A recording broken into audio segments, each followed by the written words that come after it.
Scientists say the sun is due for a major burst of activity in the next 2 to 3 years.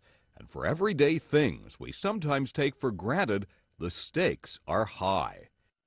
Airline flights, oil drilling, even GPS systems could all take a hit if the Earth encounters a strong burst of solar rays. Scientists recently discussed the implications of volatile space weather at the Space Weather Enterprise Forum. One of the biggest concerns is the potential for a major blackout.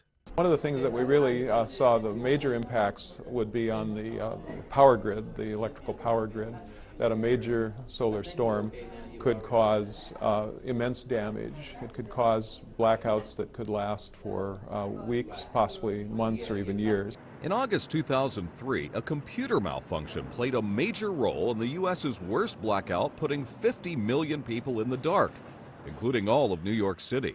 The effects of a solar storm on the power grid are still unknown, but researchers are trying to assure that they are prepared for the worst-case scenarios. Ours is okay. You can get along. A few people stuck in elevators, a few people in heart-lung machines. It's very important to them. As you go on into the days, our water supplies are impacted, and that's an essence of life. So this is potentially a devastating blow. So how should people prepare for solar storms? Well, I think that a little extra water and a good flashlight and a transistor radio are pretty good things to have. Scientists are preparing too. NASA, the Department of Defense, and the Federal Aviation Administration are all working together to prepare for space weather events.